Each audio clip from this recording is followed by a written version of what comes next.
If you're ready for your next performer, say yeah. Let's hear it for Adrian Whitcomb.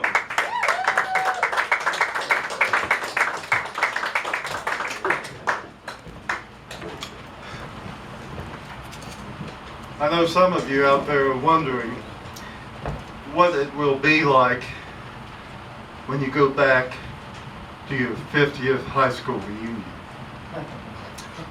Well, I don't have long to wait. Believe it or not, I don't have long to wait. It's this weekend.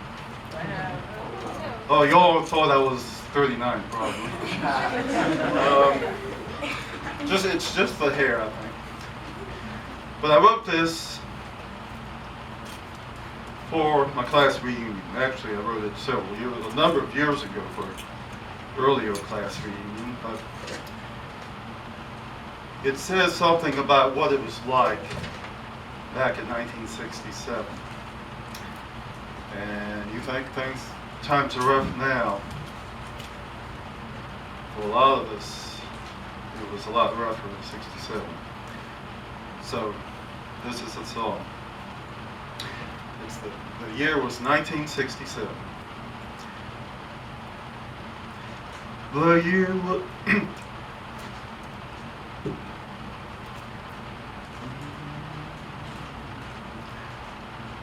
the year was 1967.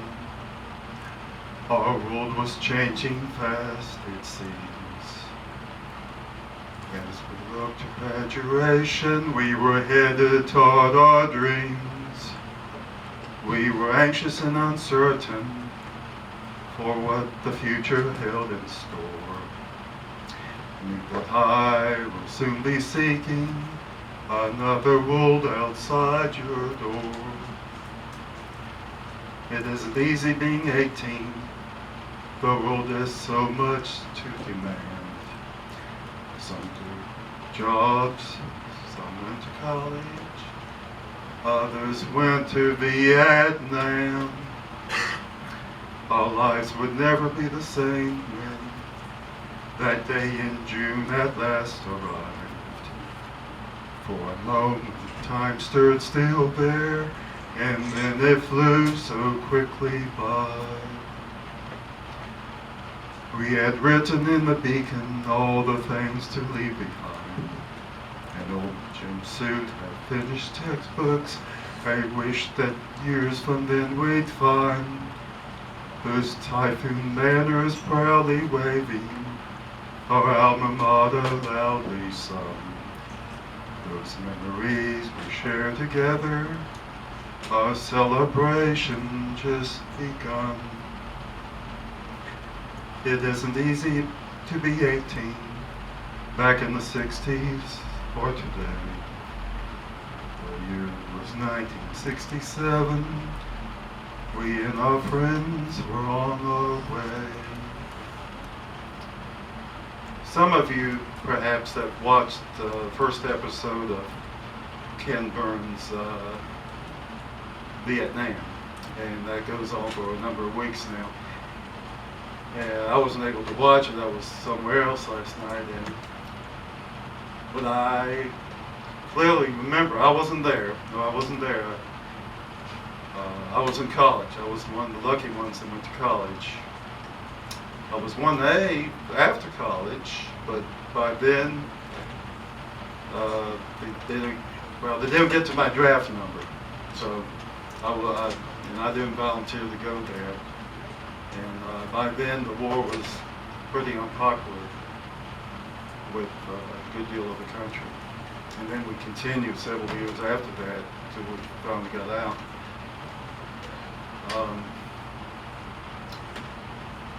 But there were, of course, people in my class that had to go.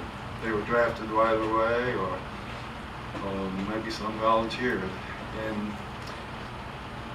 I don't know any that died in Vietnam, but there were certainly some whose lives were changed by the experience. And I was just strange how all this has come out, the series, and then over at Newport News this past weekend they had the movie Vietnam Wall, which is a half-scale model of the Memorial Wall in Washington, D.C. And it has over 58,000 names of people that died in Vietnam. Now, these are Americans that died in Vietnam. Of course, there were many more Vietnamese that died there on both sides. And all for a war that really never really made sense. And 50 years later, we've gone through other wars, and there's been questions about them too. And we never seem to learn, do we? But, well, I hope to have a good time at my reunion this weekend, and I hope all of you are still around for your 50th.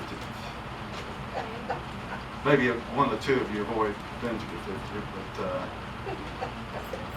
for the most part, you have a few years to look forward to it. So think about your experience and have a good time. Thank you.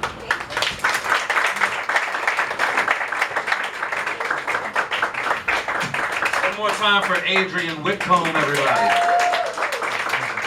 Up next on the mic, let's show our